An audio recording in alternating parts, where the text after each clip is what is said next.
शिव जी की पूजा आप कैसे सक्सेसफुली करें, चाहे सावन हो चाहे बिना सावन के।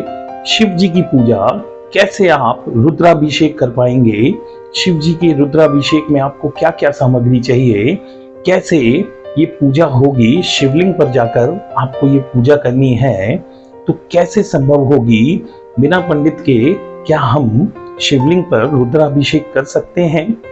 तो आज ये वीडियो आपके लिए बना रहा हूं, आपको बताऊंगा कि शिव जी की पूजा आप कैसे करें, अच्छे से कैसे हो, ताकि आपकी हर मनोकामना शिव जी पूर्ण करें। नमस्कार।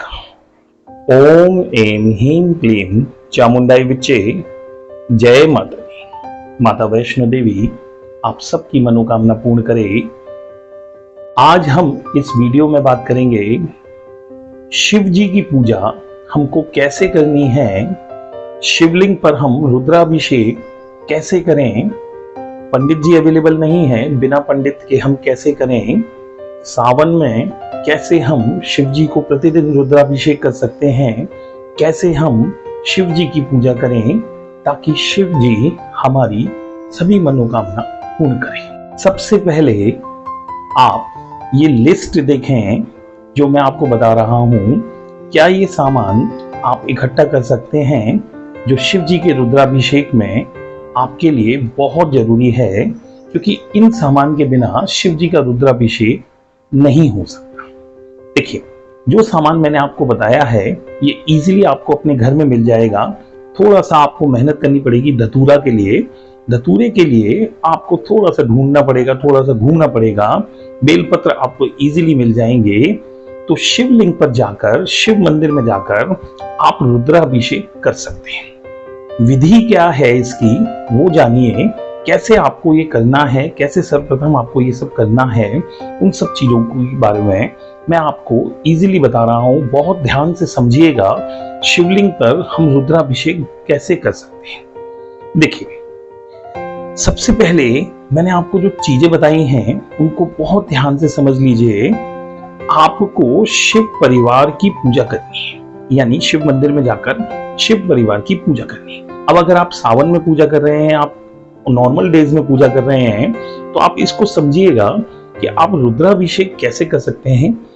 सर्वप्रथम आप जब भी पूजा करेंगे तो ओम नमः शिवाय का जप आप चालू कर दीजिए शिवलिंग के पास पहुंचते, यानी कि पूरी पूजा में आप ओम नमः शिवाय, ओम नमः शिवाय, ओम नमः शिवाय, ओम नमः शिवाय जप करते हुए सारे कार्य संपन्न करें। पहली चीज बहुत जो ध्यान रखनी है, शुरुआत हम गणेश जी से करेंगे। गणेश जी की पूजा सर्वप्रथम होती है, तो शिव परिवार में भी गणेश जी को पूजने का पहला नियम है कि आपको सर्वप्रथम गणेश जी से ही शुरुआत करनी है। अब अगर आप मान लीजिए पंचामृत, यानी कि जो मैंने आपको ये आइटम बताए हैं, जो चीजें बताई हैं, इनसे शुरुआत कर रहे हैं, तो रुद्राभिषेक में हम सभी को नहलाते हैं, उन्हें वस्त्र पहनाते हैं, उसके बाद उनकी पूजा अर्चना आरती करके हम अपने घर को वापस आते हैं। तो रुद्राभिषेक का मतलब है पूरे परिवार का स्नान। तो स्नान के लिए मैंने आपको जो चीजें लिखवाई हैं, आप उस तरीके से वो स्नान के लिए इस्तेमाल कर सकते हैं। ओम नमः शिवाय मंत्र का जाप करते हुए आप गणेश जी से शुरुआत करेंगे। ओम नमः शिवाय, ओम नमः शिवाय बोलते बोलते आप गणेश जी पे सर्वप्रथम दूध चढ़ाते हुए माता पार्वती पर, फिर कार्तिक जी पर, फिर नंदी बाबा पर, फिर उसके बाद में अंत में जो भी चीज होगी वो शिवलिंग पर आएगी। तो ध्यान रखिए, जैसे दूध से शुरुआत कर रहे हैं तो सर्वप्रथम आप दूध से नहलाएं, पूरे परिवार को दूध से नहलाएं। उसके बाद आप घी से नहलाएं, उसके बाद आप बूरा से नहलाएं, बूरा यानी कि सफेद चीनी जो मैंने आपको बताई। उसके बाद थोड़ा थोड़ा शहद से नहलाएं, उसके बाद आप गंगा जल से नहलाएं। इस टाइप से आप अपनी प्रक्रिया पूरी करते जाएं और ओम नमः शिवाय, ओम नमः शिवाय, ओम नमः शिवाय का जाप लगातार करते जाएं, बंद मत करें। बात करते करते आप ये काम ना करें, आप ओम नमः शिवाय का जाप करते हुए धीरे धीरे सारी चीजें चढ़ाते जाएं। देखिए, जब हम ये सब चीजें चढ़ा देते हैं तो उसके बाद हम इनको स्नान कराएंगे। स्नान का मतलब है पहले हम ये सारी चीजें चढ़ाते जाएंगे, उसके बाद में इनको अच्छे से रगड़ कर साफ कर सारी मूर्तियों को साफ कर अंत में शिवलिंग पर अच्छे से धोकर, अच्छे से रगड़ कर पूरी तरह से फिर हम जल की प्रक्रिया शुरू करते हैं।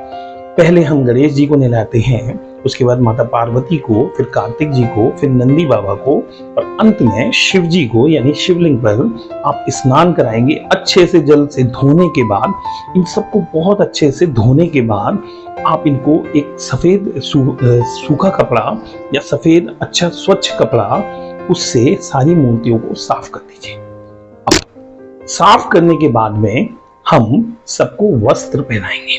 अब वस्त्र आपके पास में नहीं है तो कलावा जो है वो वस्त्र का काम करता है।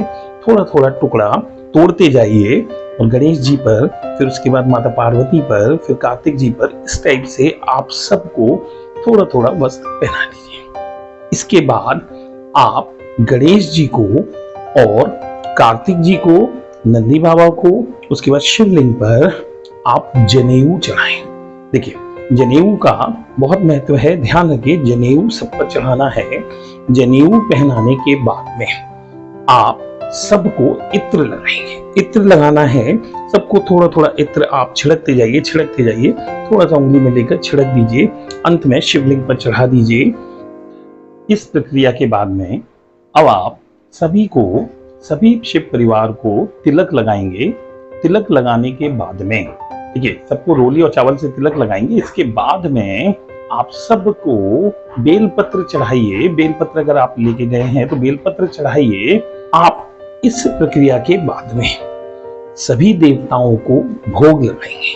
अब भोग कैसे लगाना है तो आप कुछ भी मीठा अगर ले गए हैं तो पहले गणेश जी को अर्पित कीजिए। आप अगर इलायची लिए हैं, लौंग लिए हैं तो आप सभी को अर्पित कीजिए। आपको मिश्री अगर मिली है तो आप सबको भोग लगाइए। अंत में शिवलिंग पर भोग लगाइए, शिव जी को भोग लगाना है। सब प्रक्रिया करने के बाद में आप जो धतूरा है वो शिवलिंग पर ही चढ़ाएंगे। गणेश जी को या किसी को भी धतूरा नहीं चढ़ाना है, मात्र शिवलिंग पर ही आप धतूरा चढ़ाएंगे। थोड़ी सी भांग शिवलिंग पर ही रखकर आएंगे। अंत में कपूर से या घी के दीपक से आप आरती करें, सभी की आरती करके आए। इस तरीके से आपका रुद्राभिषेक यानी कि स्नान का कार्यक्रम पूर्ण हो जाएगा और भगवान शिव, भगवान माता पार्वती, गणेश जी और कार्तिक जी आप सब पर कृपा करेंगे। इच्छा पूर्ण करने के लिए रुद्राभिषेक जरूर करें। सावन में तो ये बहुत फलदायी है, बाकी नॉर्मल डेज में भी आप किसी भी दिन ये रुद्राभिषेक का कार्यक्रम कर सकते हैं, इसमें कोई बुराई नहीं है। बाकी अंत में भगवान शिव से, पूरे परिवार से माफी जरूर मांग लीजिएगा कि हमसे जो भी गलती हुई हो, जो भी क्षमा हुई हो, उसके लिए हमें माफ करें। जितनी पूजा अर्चना मैं जानता था उतनी मैंने कर दी, बस आप आशीर्वाद दें। बाकी माता वैष्णो देवी आपको जरूर आशीर्वाद देंगी, सबकी मनोकामना पूर्ण करेंगी। वीडियो देखते रहें, लाइक करें, सब्सक्राइब करें। जय माता दी।